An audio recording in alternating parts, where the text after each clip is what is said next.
예, 우리 한번 따라서 하십시다. 사랑합니다, 예수님. 참 특성을 듣는데 눈물이 나려고 합니다. 오늘은 관계 우선이란 제목으로 여러분과 함께 하나님의 말씀을 나누려고 합니다. 사람들은 종종 관계보다 사랑보다 야망을 선택할 때가 많이 있습니다. 돈을 선택하고 승진을 선택하고 뭔가 이익을 선택합니다. 이렇게 선택하면 뭔가 사람들에 대해서 갈등이 야기되는 것이죠. 정말 사람을 우선시하지 않고 사랑을 우선시 않고 뭔가 이용당했다는 그런 느낌을 많이 받게 됩니다. 옛날에 방영되었던 사랑과 야망이라는 그러한 극이 있었습니다.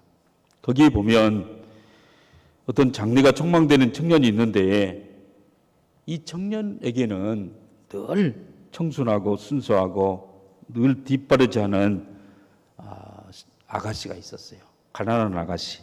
그 아가씨는 공장에 취업을 해서 이제 그 청년을 뒷바라지해요. 밥도 사주고 또 공부하는데 또 도서관 또 입주권도 끊어주고 또 이제 대기업 시험 본다 해서 양복도 맞춰주고 그래서 열심히 뒷바라지했어요.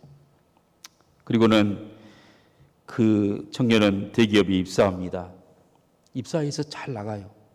그리고는 그 대기업 어느 날 그 부자 회장 딸과 사귀게 되어지고 그리고 말을 갈아탄다고 하죠. 사람을 바꿨어요.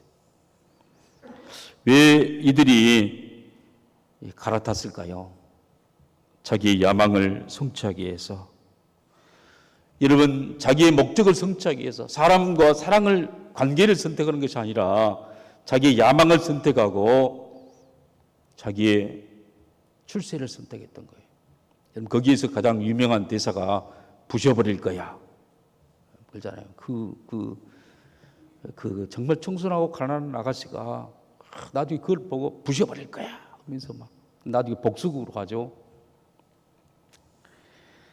여러분, 사람들은 종종 이렇게 사랑보다 관계보다 야망을 선택하는 것을 볼 수가 있습니다.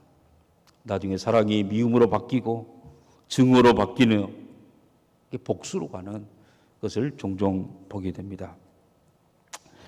이런 성경에 보면 가룟유다 이야기가 나오는데 바로 가룟유다가 그래요. 예수님을 사랑하고 따랐어요. 그냥 마지막 순간에 예수님을 선택하고 관계를 선택하고 사랑을 선택한 것이 아니라 자기의 목적을 야망을 선택하고 예수님을 은 30에 팔아버리고 말았습니다. 그럴 때 그 결과가 어떻습니까? 비참한 결과가 나왔어요. 양심의 가책을 또 느꼈고 그래서 후회했고 회개는 하지 않고 후회만 했어요. 그리고는 은 30을 제사장에게 던지면서 이 계약은 예수를 팔아 넘겼다 받았던 이 돈은 내가 당신께 주겠다. 그러니 제발 멈춰라. 그러나 제사장들 멈추지 않아요. 우리는 할 일을 했다. 그 돈도 안 받죠. 그러니까 그대로 가서 너무 괴롭고 사탄 마귀가 들어가니까 나중에 목매여서 나무에 대롱대롱 매달려갖고 목매어 죽는데 목매어 죽는 것이 아니라 나무가 끊어져 버려가지고 땅에 떨어졌는데 창자가 터졌어요. 배가 터졌어요. 그리고 비참한 죽음으로 죽게 되어졌던 것입니다. 여러분, 성경은 관계가 중요한 것을 우리에게 말해요. 성경을 전체를 요약해 보면 딱 두 가지, 하나님 사랑 그리고 이웃 사랑, 이 두 가지예요. 우리 마태복음 22장 35절부터 40절 우리 함께 다 같이 한번 읽어봅니다. 시작. 그 중에 한 율법사가 예수를 시험하여 묻되 선생님 율법 중에서 어느 계명이 크니까? 예수께서 이르시되 내 마음을 다하고 목숨을 다하고 뜻을 다하여 내 주 너희 하나님을 사랑하라 하셨으니 이것이 크고 첫째 되는 계명이요 둘째도 그와 같으니 내 이웃을 내 자신과 같이 사랑하라 하셨으니 이 두 계명이 온 율법과 선지자의 강령이니라. 온 율법, 이 성경의 모세 오경이죠. 모세 오경. 성경의 모세 오경 전체, 그리고 선지서와 모든 역사서를 선지자들 기록했죠. 이 성경, 구약 성경 전체를 말해요. 구약 성경 전체를 요약하면 이 강령이란 말은 매달다 이런 말이에요. 매달다. 플랫폼이란 말이고, 그리고 두 개를 하나로 딱 묶어. 이게 강령이라고 번역했는데, 구약 성경 전체를 하나로 딱 매달면, 하나로 기반을 만들고 코드화시키면, 이 매단단 말이 십자가를 좀 많이 연상하게 하는 것 같아요. 그러면 이 두 가지, 이웃 사랑, 하나님 사랑인 거예요. 이 관계가 얼마나 중요한지. 예수님의 삶은 이 관계를 위한 삶이어서, 하나님과의 관계, 하나님을 사랑해서 죽기까지 복종했고 하나님의 뜻에 순종했던 분이 바로 예수님이고, 우리를 너무너무 사랑해서 십자가에 죽어서 우리의 죄를 용서해 주기 위해서 모든 피와 살을 다 찢어내서 우리를 하나님과 관계를 회복시켜 줬던 분이 바로 우리 예수님이셨어요. 여러분 생각해 보십시오. 하나님 아버지가 계세요. 그분이 우리를 만드셨고 우리에 대한 모든 계획을 갖고 계세요. 근데 하나님을 의뢰하지도 않고 하나님께 물어보지도 않고 자기 혼자 막 발버둥 치며 산다면, 고아처럼 산다면 그 사람처럼 불행한 사람이 어디 있겠어요? 그 아들의 여러분 최고의 사명이 뭐겠어요? 그 사명은 일을 열심히 한 게 아니에요. 아버지 앞에 물어보는 거예요. 아버지 어떻게 하면 좋아요? 아버지 이거 도와주세요. 아버지 어디로 가야 할까요? 우리는 5분 일도 하지 못하지만, 그러나 하나님은 우리 인생의 알파 오메가, 처음과 끝이 여러분 되시고 우리 인생에 대한 모든 계획, 그래서 하나님은 복 주시는 하나님이세요. 아버지는 모든 걸 준비하는 거예요. 아들은 모든 것을 상속하고 받는 거예요. 그에 대한 기반이 바로 관계예요. 사랑인 거예요. 사랑. 하나님만 사랑하면 그 아들에게 다 주는 거예요. 다 줘. 여러분 대기업 회장 그 많은 재산을 누구한테 줘요? 아들한테 줘. 아들한테 상속하는 상속이에요. 그 아들은 아무 노력도 않고 있지만 다 상속받은 거예요. 그와 마찬가지로 우리가 하나님의 아들로서 딸로서 하나님의 모든 축복을 받으며 살도록, 그래서 하나님과의 관계가 가장 중요하고, 그리고 하나님의 자녀들의, 인간들의 삶도 모두가 다 하나님의 자녀로서 다 형제예요. 형제. 잘난 형제도 있고 못난 형제도 있고, 잘 사는 형제, 못 사는 형제. 잘 사는 사람은 여러분 못 사는 사람들도 섬기고, 돈이 많은 사람은 돈이 없는 사람에게 흘러보내주고, 여러분 그래서 서로 사랑하고 그걸 통해서 영광을 돌리고 하나 되어지고, 그런 세상이 바로 하나님의 나라이고, 그런 여러분 놀라운 축복이 바로 관계성에서, 이런 관계가 바로 될 때 하나님의 통치가 이루어지고 구원이 이루어지고 축복이 하늘에서 하늘문을 열어서 온갖 축복을 다 주고, 여러분 모든 건강도 하나님이 지켜주시고, 그게 바로 여러분 성경의 원리인 것입니다. 그런데 우리가 사는 세상은 어떻습니까? 우리가 사는 세상은 하나님은 일도 생각하지 않고 오직 경쟁, 항상 경쟁에서 이겨야, 남을 이겨야 살 수 있다. 늘 경쟁합니다. 늘 이깁니다. 늘 뭔가 정치합니다. 뭔가 빨리 일어나는 새가 벌레를 많이 잡을 수 있고, 높이 나는 새가 멀리 볼 수 있다. 얼리버드의 정신. 여러분 남을 항상 이겨야 되는 세상에 우리는 살고 있어요. 생존 경쟁에서 지면 내일이 없다고 생각하는 세상에서 우리는 살고 있어요. 학교에서 교육은 뭡니까? 학교에서 교육은 경쟁이에요, 경쟁. 1등부터 꼴등까지 다 점수를 매기고. 그리고 아무리 친한 친구도 대학 수능 시험에서는 잠정적인 경쟁자예요, 경쟁자. 서로 경쟁. 내가 붙으면 네가 떨어지고, 네가 떨어지면 내가 붙는다. 여러분, 이런 세상에서 어떻게 마음을 주는 사랑의 진짜 관계가 이루어질 수 있겠습니까? 그래서 사이는 여러분 갈등 관계, 갈등할 수밖에 없는, 속을 숨기고 겉으로는 웃고 있지만 속으로는 칼을 가는 그런 사이에 우리가 살고 있어요. 또한 세상은 자기중심적으로 하나님을 잃어버렸기 때문에 자기 소견에 오른 대로 사는 것이 바로 개인 중심적인 세상이에요. 모든 것을 개인이 모든 판단의 주가 되어지고 개인주의화 되어지고 그리고 자기 소견에 오른 대로 살아요. 온 세상의 중심이 바로 자기 자신이라고 생각하고 살고 있어요. 그래서 옳은 것이 무엇입니까? 내가 옳으면 옳은 거예요. 내가 틀리면 틀린 거예요. 절대적인 기준이 상실해버리고 절대적인 가치 기준을 얼마든지 바꿀 수 있다. 그래서 요론을 오죠. 요론. 많은 사람들을 막 동성애가 좋다. 동성애 요론을 막 퍼뜨려서 그리고는 절대적인 기준을 다 무너뜨려요. 옳고 그름의 잣대가 상대화되어지고 얼마든지 바꿀 수 있다는 그 시대에 살고 있어요. 그 시대에 가장 중요한 게 여론인데 이 여론 중심은 바로 비판과 뒷담화예요. 뒷담화. 그래서 끊임없이 자기 기준에 맞지 않는 사람들을 비판해요. 왜냐하면 자기가 싫으니까.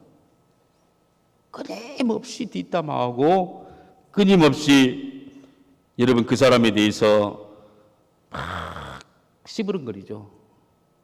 그래서 자기와 동조하는 사람, 교회에서도 그러죠. 교회에서도 자기와 동조하는 사람만 친하게 지내고 그렇지 않은 사람은 아주 그냥 배관시하는. 그래서 자기 세력을 확대해가는 그런 시대에 살고 있어요. 자기 기준으로 볼 때 뭔가 잘못됐다고 생각하기 때문에 절대로 자기가 틀리다고 생각 안 해요. 그래서 늘 불만과 불평을 쏟아놓는 거예요. 그럴 때 관계는 깨어지고 갈등이 생기게 되어진 거예요. 여러분 끊임없이 하나님의 뜻을 추구하기보다는 자기의 어떤 편을 확보해서 기득권을 확보하려는 그런 세상 속에서 갈등은 필연적으로 여러분 야기할 수밖에 없다는 것입니다. 또 우리가 사는 세상은 최고가 되기로 최고 1등만이 살아남는 세상이다. 그리고 직장에서 초고속 승진을 하고 최단 시간에 공사 기간을 마무리하고 그래서 500일 무사고 500일 돌파 최고의 성적을 내기 위해서 원하고 최고가 되기를 그래서 원해요. 늘 신기록 신기록은 막 제조죠.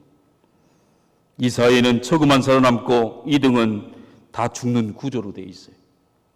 그래서 어떻게 하든지 최고가 되기를 강요받고 있어요. 사람들의 뇌리에는 최고가 되지 못하면 그 인생은 다 실패한 인생이라고 생각하고 있습니다. 이처럼 여러분 이 갈등 구조에서 살고 있는 게 바로 저와 여러분이에요. 항상 경쟁에서 이겨야 되고 자기가 원하는 대로 반드시 돼야 되고 최고가 되려는 사람, 그 사람이 엘리트라 가는데 그 사람이 마음에 진짜 평안이 있느냐? 불안해요, 불안. 이러한 관계를 잃어버리고 최고 되려는 야망 중심으로 이 사이에 최적화되어진 그런 마인드로 사는 사람들의 마음은 항상 불안하다는 사실이에요. 왜 불안합니까? 기쁨을 상실해요. 뭔가 얽매여져 있어요. 빨리 해야 한다. 안수해야 한다. 열만만 되면은 다음 달보다 더 높이 어떻게든지 맞춰야 된다. 그 쫓기면서 살아요. 그러면서도 무한한 목마름, 만족감이 없어요. 계속 뒤도 돌아보지 않고 정신없이 살게 만드는 게 바로 현대인들의 그런 삶의 모습인 것입니다. 그러면서 끊임없이 불안해요. 이 불안합니까? 긴장하고 늘 경쟁하고 노력하지 않으면 금방 뒤처져 버리기 때문에 불안하다는 사실이에요. 그런데 마음의 평화와 안정은 이러한 성과에서, 성취에서 나오는 것이 아니에요. 성취에서 나오는 것은 교만과 비교의식과 인간의 자아만 커지는 거예요. 이러한 안정은 바로 관계에서 생겨난다는 사실입니다. 마음이 호수처럼 잔잔하고 안정적인 사람은 타인과의 관계에서 평안함을 줘요. 그러나 뭔가 주도적인 사람, 뭔가 자기 목적대로 막 움직이려고 사람들을 막 몰고 가는 사람들 보면 말이 안 통하고 가끔 의견 충돌이 나요. 의견 충돌이 나고 갈등이 유발되어진다는 사실입니다. 우리는 어떻게 이 갈등을 극복하고 관계의 우선의 사람이 될 수가 있겠습니까? 우리는 어떻게 사람들과의 관계에서 행복한 사람이 될 수 있을까요? 남을 이해되고 자기 옳음을 잃지 않으면 최고가 자기 옳음을 또 주장을 또 굽히지 않고 최고가 되려는 그런 세상에서 어떻게 사랑하면서 살 수가 있을까요? 예수님이 가르쳐준 세 가지 방법을 저는 여러분과 함께 나누려고 합니다. 먼저 첫 번째로 이 사랑의 빛이죠. 빛. 사랑의 빛이 아니고 빛이의 빛. 사랑의 빛. 저는 충만이라고 저는 이렇게 제가 기도하다가 해석을 했어요. 우리 8절을 한번 읽어봅니다. 다 같이 읽습니다. 시작. 빛과 사랑의 빛 외에는 아무에게든지 아무 빛도 지지 말라. 남을 사랑하는 자는 율법을 다 이루었느니라. 여러분, 빛은 할 수만 있다면은 지지 말아야 돼요. 빛을 지면은 얽매이게 되어져요. 빛을 지면은 불안해요. 빛을 지면은 자유가 없어요. 자유가. 빛 때문에 노예로도 팔려가고, 그리고 모든 집에다 빨간 딱지도 붙이고 자유롭게 쓸 수가 없는, 구속되어진다는 사실이에요. 그런데 이 빛재가 그 앞에다가 사랑을 붙이니까 그 뜻이 완전히 달라져요. 이 사랑의 빛이 되면 정반대의 말이 되어져. 이 말은 갚을 수 없다. 갚을 수 없다. 사랑은 갚을 수가 없다. 사랑의 빛 외에는 어떠한 빛도 지지 말라. 바로 사랑의 빛은 갚을 수 없는 사랑의 빛이란 말이에요. 사랑의 빛이란 말. 모든 인간은 이 사랑의 빛을 지면서 살 수밖에 없는 존재로 태어났어요. 부모님의 사랑 어찌입니까? 너무 커서 갚을 수가 없는, 갚을 수 없어요. 인간이 처음부터 사랑의 빛인 존재로 만들어졌고 태어날 수밖에 없어요. 태어나자마자 혼자 살 수 있는 사람이 있습니까? 혼자 밥 먹고, 혼자 화장실 가고, 혼자 자급자족하면서 살 수 있는 사람이 어디 있습니까? 아무도 없는 거예요. 인간은 혼자서는 아무것도 할 수가 없는 존재였어요. 그냥 태어나자마자 핏덩이로 울고 말도 못하고, 누가 젖 안 주면 그대로 굶어 죽어요. 누가 이불을 덮어주지 않으면 얼어 죽게 되어지는 거예요. 그런데 사랑하는 부모님이 무한한 사랑으로 입히고 먹이고 재우고 씻기고 수만 번 잠을 못 자면서 우리를 업어서 키워내죠. 여러분 자녀가 정말 감기 들고 열이 나고 갑자기 콜록콜록 폐렴으로 갈 때 그 부모는 얼마나 외타요.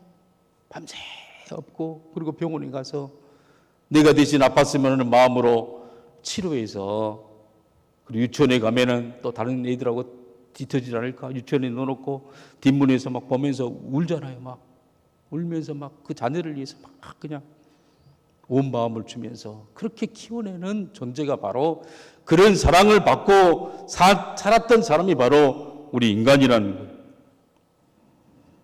그런데 그 사랑을 부모님에게 다 갚을 수가 없어요. 그 사랑을 깨달을 쯤에는 부모님은 이미 돌아가시고 부모님은 이미 나이가 많이 든 상황에 오게 되는 거예요. 여러분, 그 사랑을 부모님에게 갚지 못해서 그 사랑을 누구에게 갚아요? 이 빚진 어마어마한 사랑의 빚을 갚을 수 있는 길은 자식에게 다시 또 똑같이 하는 거예요. 똑같이. 그 사랑은 흘러가는 것이고, 그리고 그 어머니의 그 사랑을 받았기 때문에 여러분 자식에게 다 줄 수 있어요. 설령 태어나자마자 부모가 돌아가신 분도 계실 거예요. 그렇지만은 그 시설에서 그 수많은 사람들의 사랑, 수많은 사람들의 헌신과 희생과 눈물로 우리 인간이 지금 인간 되어지고 있는 거 아닙니까? 그런데 자라가면서 그것을 망각해요. 그리고는 부모에게 막 대들죠. 따져요, 따져. 그러면 부모가 얼마나 상처받는지 몰라요. 얼마나 상처받고 이놈을 키워놨더니 지가 스스로 큰 줄 알고 대가리가 커지더니 나를 무시한다 하면서 얼마나 마음이 아픕니까? 이것처럼 여러분, 우리는 하나님 앞에 어마어마한 사랑을 받았어요. 십자가의 사랑을 받는 거예요. 죄인임에도 불구하고 우리의 모든 죄를 용서해 주시고 성령을 부어주시고 축복해 주시고 지금까지 생각해보면 만복을 받고 정말 하나님의 그 사랑이 너무나 강건하고 너무나 커요. 하나님의 사랑에 비친 사람이 그 비친 마음으로 세상을 바라봐야 돼. 그런데 우리는 늘 유치한 사람, 정말 유치한 사람, 미성숙한 사람을 만나면 우리 자신들이 얼마나 정말 그 참 유치해지는지 몰라요. 나는 잘해주는데 상대방이 너무나 이기적이에요. 자기중심적으로 자기만 생각해요. 늘 자기 마음대로 하기 때문에 잘해주는 사람이 그냥 상처받아. 너무 잘해줘서 상대방도 나처럼 이렇게 사랑하고 잘해준 줄 알았더니 나를 유용해 먹으려고 하고 또 그것이 아닐 때 상처를 받는 거예요. 그래서 많은 사람들이 막 다짐을 해요. 다시는 내가 배려하지 말아야지. 다시는 내가 호의를 베풀면 내가 정말 사람이 아니다. 내 손모가지를 잘라버린다. 그 정도로 막 상처를 받는 거예요. 내가 시간을 내고 내 돈을 들여서 내가 이렇게 다 해줬는데 이런 대접을 하다니, 내가 이런 말을 듣다니 내가 미쳤지, 내가 미친놈이야 하면서 막 자기를 막 학대하면서 내가 절대로 너하고는 상종도 안 한다. 그리고 배신을 느끼고 사랑의 마음은 차갑게 식어버리는 것이, 이런 일이 교회 안에도 얼마나 많이 있는지 몰라요. 뜨겁게 충성했던 사람들과의 관계에서 상처를 받고 그리고는 마음이 식어버리고 그리고는 마음을 안 열어요. 이런 마음에는 어떠한 말씀도 들어가지 않아요. 말씀이 막 튕겨나오고 얼굴은 안 그런 척하지만 속으로는 온갖 열정들이 다 식어버린 거예요. 자기도 모르게 그 사람에 대해서 저항하고 미워하고 싫어하고 함께 있기를 싫어해요. 여러분, 그런 일이 바울에게 없었겠습니까? 여러분, 바울에게도 똑같이 있어. 바울이 열정을 내서 세계 1차 전도여행 때 이제 가서 열심히 복음을 증거하는데 거기에 너무 미성숙한 마가 요한이 따라와요. 마가 요한은 가는 곳곳마다 문제를 일으키죠. 자기 주장을 하고. 그러다가 그를 안 받아들이니까 성기를 내고 그냥 중단해버리고 그냥 집으로 가버려요. 또 집으로 가버렸어요. 그래서 바울이 얼마나 마음이 참 아팠는지 몰라요. 근데 이 마가 요한이 바로 바나바, 바울의 가장 동역자고 바울의 멘토였어요. 바울. 예루살렘 교회에 바울을 소개시켜준 사람이었고, 그리고 권위자였고, 그는 격려에 있던 사람이고, 정말 자기의 밭을 다 팔아서 교회에 헌신했던 믿음의 사람 바나바. 이 바나바하고 막 싸워요. 싸워. 바나바하고 막 다툼을 하고, 그 다툼의 중심에 마가 요한이 있어요. 마가 요한을 데리고 가자. 안 된다. 저놈은 어떻게 된다. 정말 저놈 안 된다 하면서 결국에는 거기서 분열해. 거기서 갈등하고 거기서 찢어져 나오죠. 그래서 바울은 실라를 데리고 소아시아 지방으로 가고, 바나바는 이 마가 요한을 데리고 구브로 섬으로. 그래서 이 바나바의 선교 일정은 성경에 기록되지 않아요. 바울의 일정을 통해서 세계 복음화의 과정들만 사도행전에 쭉 나와 있는 것이죠. 여러분, 이럴 때 세상의 처방은 뭡니까? 세상의 심리학자들은 이런 갈등이 있으면 그냥 잘해주지 말아라. 네가 왜 잘해줘가지고 스스로 상처를 받느냐. 적당히 하고 잘해줄 만한 네가 판단해 봐가지고 될 놈만 그놈만 그냥 해주고, 그렇지 않은 놈 너도 무시하고, 그래서 너도 스스로 네 자신을 지켜라. 그게 심리학자들의 여러분 결론이고 처방이에요. 그런데 바울은 이걸 극복해요. 마음이 쓰리고 아프고 그렇지만 어떻게 극복합니까? 빛이라는 개념을 가져요. 빛이라는 개념. 우리 로마서 1장 14절 15절 우리 함께 읽어봅니다. 다 같이 읽습니다. 시작. 헬라인이나 야만인이나 지혜 있는 자나 어리석은 자에게 다 내가 빚진 자라. 그러므로 할 수 있는 대로 로마에 있는 너희에게도 복음 전하기를 원하노라. 내가 헬라인이나 야만인이나 지혜 있는 자나 어리석은 자에게 내가 빚을 졌다. 빚을. 사실 바울은 빚을 진 적이 없어요. 한 번도. 근데 빚을 졌다고요. 이 빚을 누구에게 진 거예요? 하나님께 지금 하나님께.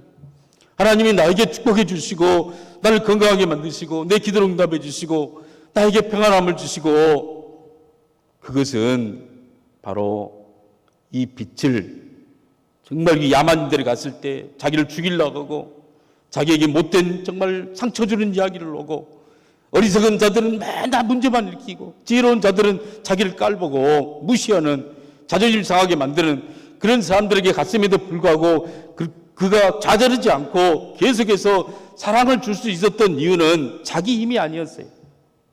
하나님께로부터 받았던 그 빚, 그 은혜를 생각하고 그는 넉넉하게 참고 극복하고 이겨낼 수 있었다는 사실이에요. 사랑하는 성도 여러분, 우리도 얼마나 유치한 사람을 많이 만납니까?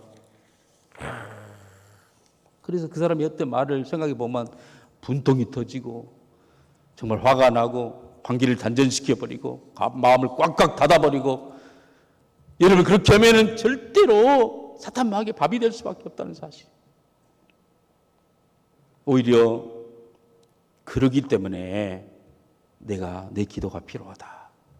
그렇기 때문에 나의 따뜻한 말이 필요하다. 나는 하나님께 빚진 자다. 내가 참으로 그 사람에게 온유하게 계속 사랑을 베풀 수 있었던 것은 내 자원이 아닌 것. 하나님의 그 은혜의 빛을 생각하면서 그렇게 여러분 참으로 그 사람을 대했다는 사실이에요. 여러분, 하나님의 사랑으로 충만할 때, 이 빛이란 말은 결국에는 충만에 대한 이야기예요. 하나님의 사랑으로 우리가 충만할 때 그 사람을 진정으로 사랑할 수 있다는 것입니다. 여러분, 그 사랑이 위대한 거예요. 한센시 병 걸린 사람도 사랑할 수 있는 그 능력이 어디서 오냐? 하나님의 그 사랑 때문에, 그 빛을 갚는 마음으로 가는 거예요. 그걸 잃어버리면 내가 사랑할 수 있다, 나의 어떤 힘으로 할 수 있다고 생각하는 사람 다 넘어져. 그 사람 말 한마디에 넘어지고 그 사람 태도 한마디에 잠을 못 자고 무시당했다고 생각하고 그 사람과의 막 싸우다가 은혜를 다 상실해버리고 말이에요. 그리고 자기가 좋아했던 사람도 다 실망이 다 실망. 우리 인간이 상처받지 않는 인간, 내면이 성숙한 인간이 어디 있습니까? 우리 인간을 감추고 살아서 그렇지 진짜 표현하면 사랑할 수 없는 분이 너무나 많아요. 너무나 많아요. 그래서 우리는 사랑의 빚진 자들인 줄 믿으시기를 바랍니다. 이 빚을 갚아야 합니다. 우리가 부모에게 받았던 그 빚을 우리 자식에게 다 정말 주는 것처럼 자식에게 일할 때 정말 하나도 힘들지 않아요. 힘들지 않았던 이유는 사랑이 있기 때문에 힘들지 않는 거예요. 사랑이 있기 때문에. 여러분, 다른 사람을 사랑하는데 참으로 힘들고 어려운 게 왜 힘들어요? 사랑이 없기 때문입니다. 사랑이 없기 때문에. 우리는 하나님의 사랑을 깊이 묵상하는 저와 여러분이 되기를 바랍니다. 그 사랑이 흘러갈 수 있도록 만들어요.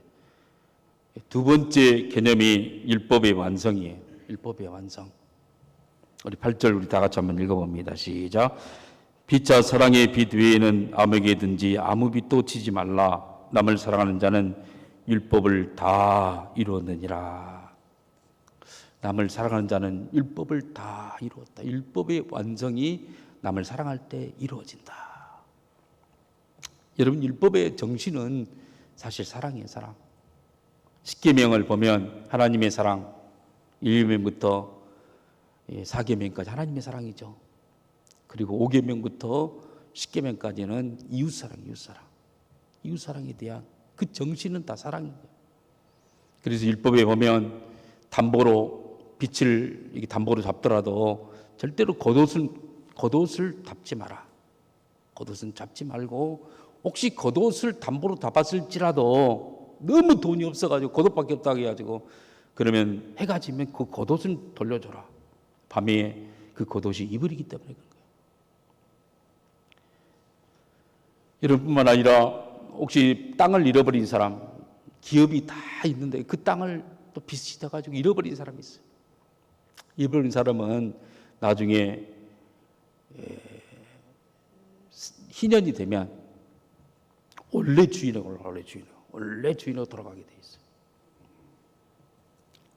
또 양식이 없는 사람들을 위해서 곡식을 거둘 때는 다 거두지 말고 구석구석 남겨둬요. 다 안 거두고 이삭도 남겨두고 옆에도 안 베고 그러니까 그 사람들이 와서 주워가지고 살 수 있도록. 그래서 결국은 율법은 뭡니까? 사랑이 사랑. 아름다운 하나님의 나라를 구현하기 위해서 여러분 이 율법을 준 거예요. 여러분 생각해 보십시오. 잃었던 땅을 되찾고 잃었던 겉옷을 되찾은 사람들이 얼마나 기쁘겠어요. 사랑은 율법의 시작이요. 사랑이 바로 율법의 완성인 거예요. 완성될 때 얼마나 기쁜지 몰라요. 내가 하는 일이 너무나 작아요. 내가 하는 일이 너무나 적지만 사랑을 가지고 가면 그게 바로 구원이고 그게 바로 하나님의 완성을 보게 된다는 삶이에요. 여러분 사랑으로 행한 모든 것에는 하나님이 함께 하시기 때문에 완전해요. 여러분이 헌금할 때도 사랑으로 드리면 그 헌금은 여러분 완성된 거예요. 완전해져. 가업의 두 렙돈을 여러분 그 보시고 예수님께서는 그 사랑으로 가부가 하나님을 사랑하는 마음으로 정성껏 헌금했을 때 전부를 드렸다. 가장 크다. 가장 완성이 된다. 가장 구원과 역사를 보게 된다라고 말해요.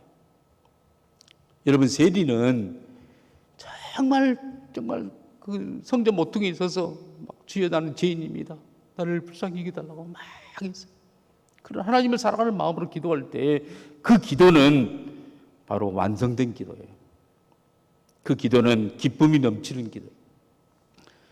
여러분 완성될 때, 여러분 우리 자녀들을 행할 때도 마찬가지예요. 정말로 사랑으로 행하고 남편을 때도 사랑으로 다할 때 그 모든 것들은 하나님께서 완성하게 만들어 주시고 기쁨을 줘요. 기쁨. 그 놀라운 기쁨을 주시는 거예요. 여러분 그러나 부자 청년은 최선을 다해서 살았지만 그러나 사랑으로 주님을 따르지 않았어요. 선한 선생이여 어떻게 해야 영생을 얻을 수 있습니까? 완성하고 아름다운 영생의 삶을 살 수 있습니까? 물어보니까 네 가진 것을 다 가난한 자에게 나눠주고 와서 나를 쫓으라 하니까 그런 슬픈 기색을 띠고 뒤돌아가 버렸어요. 사랑으로 행하지 않고 관계보다 사랑, 정말 자기의 물질을 선택하고 자기의 물질을 더 우선시하면서 갈 때에 그의 인생은 완성되지 못해 평생 동안 그 돈의 노예가 되어지고 그 돈에 의해 상처받고 사람들 다 잃어버리고 부인과의 관계도 자녀와의 관계도 모든 회사에 대한 것도 다 잃어버리고 막 사탄 마귀가 우리를 속이는 거예요. 여러분 바울은 아무것도 없었어요. 돈도 없었고 권력도 없었고 도와주는 사람도 별로 없었어요. 그러나 사랑으로 하나님 앞에 갔을 때 모든 걸 체험 받아요. 먹을 것도 체험 받고 쓸 것 사익도 체험 받고 사람도 체험 받고 지혜도 체험 받고 건강도 체험 받고 그들의 삶들은 내게 능력 주는 자 안에서 내가 모든 것을 할 수 있고 정말로 행복한 삶이었다고 이야기를 하고 있다는 사실이에요. 바울은 자기를 죽이려는 사람들도 미워하잖아요. 그 사람들을 정말로 빚진 자의 심정으로 그리고 사랑의 마음으로 봤을 때 사람들과의 관계는 점점 더 좋아졌던 것입니다. 왜 그렇습니까? 사랑으로 행했기 때문에. 사랑은 완성을 경험하게 해요. 그리고 기쁨을 넘치게 하는 것입니다. 이 세상에 살고 있지만은 여러분 천국을 경험하게 만드는 게 바로 사랑으로 행하는 거예요. 할렐루야. 여러분 그래서 사랑은 율법의 완성이다. 그러나 사랑이 없이 행하는 것은 어떤 기분을 오고 살로 옮길 만한 믿음이 있고 여러분 정말 돈을 많이 기부하고 어떤 걸 할지라도 아무것도 아니라고 이야기하고 있지 않습니까? 여러분 세 번째 사랑의 세 번째는 바로 우선순위죠. 우선순위. 사랑의 우선순위, 관계의 우선순위. 이 우선순위는 우리에게 자유를 줘요. 자유를 줘요. 여러분 사람을 사랑하고 관계를 최우선순위로 여기는 사람은 이 자유가 있어요. 자유. 얼마나 마음이 영의 자유로 어떤 사람도 마음에 안 걸려요. 다 수용할 수 있는 하나님처럼 넓은 마음이 있고 자유가 있다는 사실. 우리의 삶에서 눈치 보고 여러분 얽매여져 있고 자유가 없는 이유는 무엇입니까? 우선순위가 잘못됐기 때문에 그래요. 관계가 아니라 성공을 또 자기의 야망의 목적을 두고 그것을 추구해 갈 때 반드시 얽매이게 되죠. 반드시 얽매이고 자기의 야망에 얽매이고 쾌락에 얽매이고 다른 사람의 눈치 보는 다른 사람의 얽매이게 돼 있어요. 여러분 이런 삶은 아무리 큰 돈을 벌어도 승진을 해서 최고의 여러분 위치에 올라간다 할지라도 불안해요. 행복하지 않습니다. 불안과 계속 쫓기고 얽매이는 삶을 살게 되는 거예요. 그런데 하나님을 사랑하고 내 이웃을 내 마음대로 사랑하는데 최우선을 두면 아무리 높아도 아무리 낮아도 자유가 있는 자유가. 할렐루야. 그 사람이 바로 요셉이었어요. 요셉. 여러분 요셉은 관계의 최우선을 두면서 살았던 사람이에요. 우선순위가 뭐였냐? 하나님과의 관계였어요. 나는 죄를 범하지 않는다. 하나님이 슬퍼한 일을 절대로 하지 않는다. 그리고는 두 번째로는 여러분 자기에게 맡겨준 그 직임에 항상 최선을 다한 거예요. 사람을 중시. 자기가 최고 중요시 여겼던 사람이 보리밧이었죠. 애굽의 군대 장관이었던 이 보리밧 주인의 말이라면 가장 먼저 자기 일처럼 보나 안 보나 정말 최선을 다해서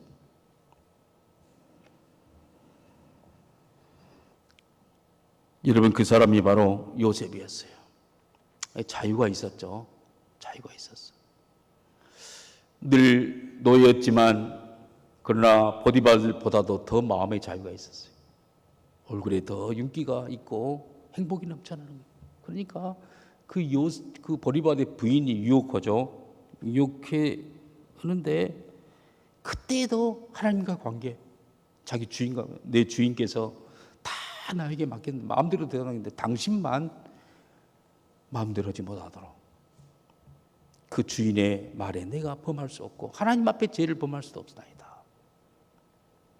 만약에 이 요셉이 정말 자기 야망을 목표로 하고 어떻게 하면 이 노예 생활을 좀 더 편하게 하고 벗어날 수 있을까 했다면 그 여종을 이용했어요. 그 여주인을 이용하고 그리고 자기 야망을 성취하려고 했어요. 그때 여러분 사람들은 속을지 몰라요. 그러나 하나님 앞에서 자유가 없는 그 마음은 탐욕에 얽매여지고 그 마음은 쾌락에 얽매이게 되어지고 그 마음은 죄악에 얽매이게 되어지고 그 마음은 절대로 복을 받을 수 있는 그런 마음이 안 되는 거예요. 죄책감과 불안과 초조와 그리고 그의 인생은 좌초되어졌을 것입니다. 그런데 비록 누명을 썼지만 그러나 관계의 우선순위를 딱 둘 때 자유가 있었어요. 자유가. 사랑하는 성도 여러분, 오늘 우리는 정말 큰 교회를 이루기 위해서 모인 것이 아니에요. 우리는 어떤 일을 막 성책에 모이는 거죠. 사람들을 막 그냥 위해서 그게 아니라 한 사람 한 사람 하나님 앞에서 좋은 관계, 정말 기도하는 관계, 정말 유치하고 정말 나하고 그냥 개성이 틀리지만은 그냥 그 사람을 사랑하고 마음을 열고 할 수 있는 게 뭐예요? 그 사람을 변화시키는 게 사랑인데 빚진 자의 심정.